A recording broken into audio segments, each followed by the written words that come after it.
2020 was a mind game. I'm sure that statement doesn't come as a surprise to a lot of my audience, but looking back critically and thoughtfully at the events and the statements made by the government and those in positions of power, I've found something that not a lot of people have seen. And in today's video, I would like to reveal this for you. It's going to give us power going forward. Everyone who can understand this and really comprehend what it means is going to have an advantage in the next few years. Now, we have to start someplace a little bit strange to get to where we're going. The first stop is here. It's really important how you say things because people won't necessarily remember what words or actions you used, but they'll remember how those words and actions made them feel. That's a critical piece of the puzzle that's missing. Now, I'm sure this is probably confusing a lot of people. Florida Maquis, why are you showing us a picture of Jillian Michaels? Well, Jillian Michaels said something a long time ago, and it resonates now. She said, if there's something I hate the most, it's feeling helpless and powerless. People will never forget those who make them feel this way. If you want to guarantee a visceral reaction from someone, an emotional reaction from someone, do something that makes them feel helpless or powerless. This is basic psychology and sociology 101. It doesn't matter if they are actually helpless or powerless. Just make them feel that way and see what happens. See, she's made the journey from one side to the other. I'm sure a lot of you know who she is, the exercise guru. This is her on the left and on the right. The difference between the two is the person on the right has had this epiphany about allowing their mind to take over their emotions. This is something that I have talked about for a long time. It's not that you don't have emotions. They just always have to be subservient to your thought life. That's the difference. The physical difference is only a result of that. Now, what does that mean for 2020? Psychology is the study of human thought and feelings. Sociology is the study of various cultures and societies. Kind of the subtext there is the psychology of various cultures and societies. Psychology and sociology are prereqs at every major college in the United States. If you're going to go to university, you're going to have to get these out of the way to graduate. And a lot of people hate the classes. They try to find a way to skip them. They get the Cliff Notes. But they are very important classes. Because everything you do in life, you're going to deal. It doesn't matter whether you're a doctor, you're a lawyer, whatever business you get into, marketing, sales, you're going to deal with people on a singular level, and you're also going to be dealing with society on a bigger level. Now, once again, okay, Maquis, we get all that. What does this have to do with 2020? College dropouts. College dropouts that could not be bothered to study psychology or sociology. Their actions, meaning you can't say this, you can't say that, you can't express this opinion, you can't express that opinion if we disagree with it. Their actions made people feel powerless and helpless and hopeless. You see, they didn't understand the psychology, the psychological or sociological effect of their actions by allowing others to speak and not allowing this other group, by promoting the speech of this one group, but then also shadow banning the speech of this other group.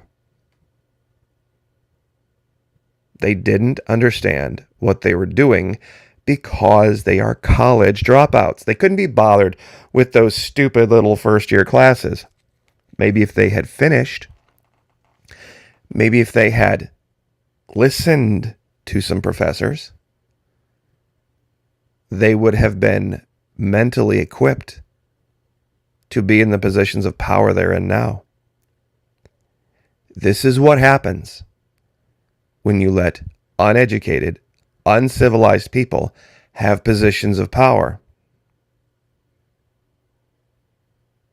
And somebody, at some point, needed to sit them down and say, hey, we know you skipped this part of college because you were just way too special and way too important to be bothered. But you missed something. Remember the picture I showed of Barack Obama?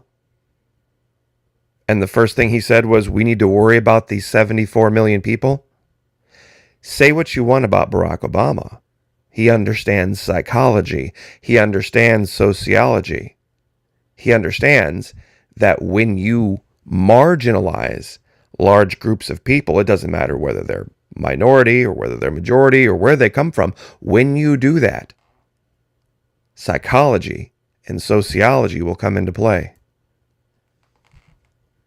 There's this old image that is used about Nero fiddling while Rome burned. And it's used every 4 years to try to make one group believe that government needs to do more because the last guy, oh no, our society was burning and he did nothing. All this kind of nonsense.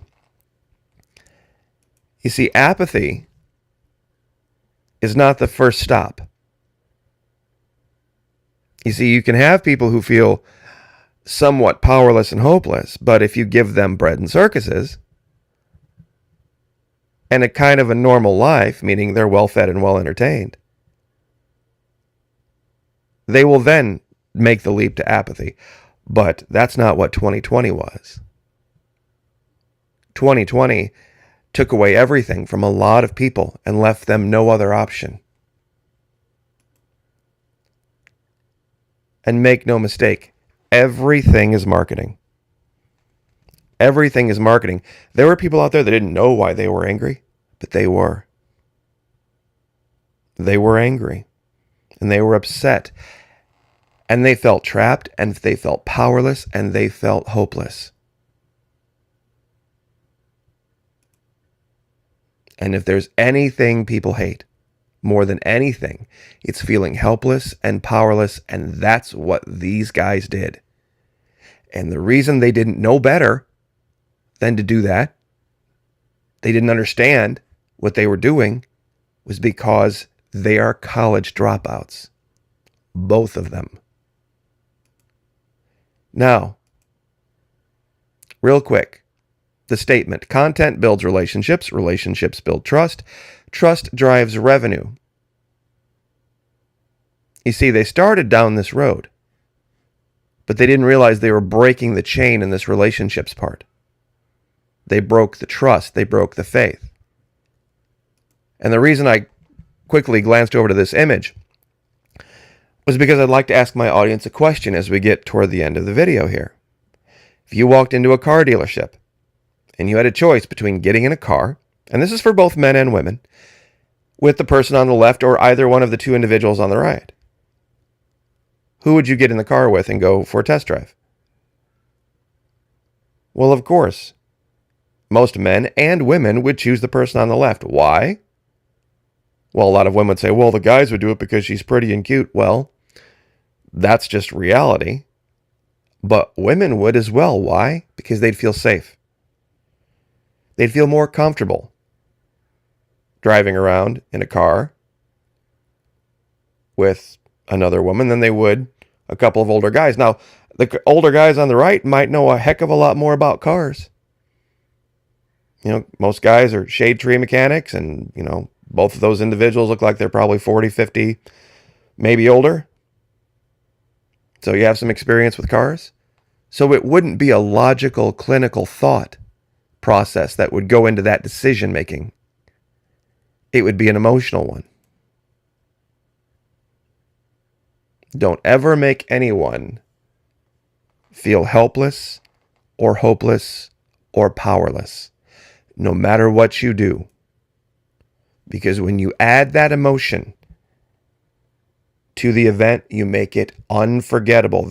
People are never going to forget the events of 2020 because of not the facts, because of the emotional attachment to it. That people were made to feel powerless and helpless and hopeless by their government and by the masters on social media as well. And it doesn't matter whether people were actually helpless or hopeless or powerless. The perception was. And perception is reality. It does not matter. When you make people believe that, it will be that. And the final thing that we will leave with is guys like Zuckerberg and Dorsey don't understand that part of the human condition. They think everything can be programmed. And truthfully, for them and their 2-year-old level of understanding, that might be the case.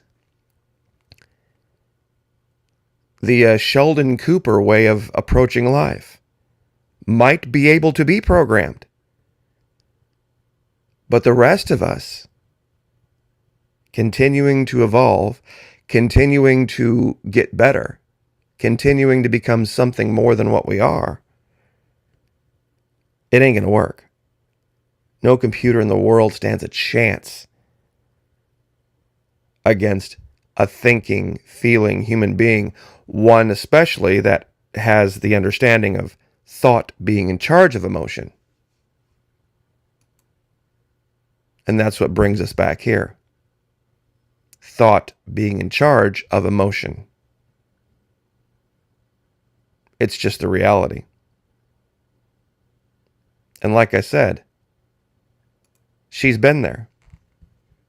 Some people think, some people are just born with good genetics and they're always strong and good looking and all this. No, absolutely not. Absolutely not. It's work. It's work every day, and it requires a thought-based life and an understanding of psychology and the difference between allowing your emotions to rule the day or your thought. It's something these guys can't comprehend. They don't get it. 2020 was a mind game. Like, share, subscribe.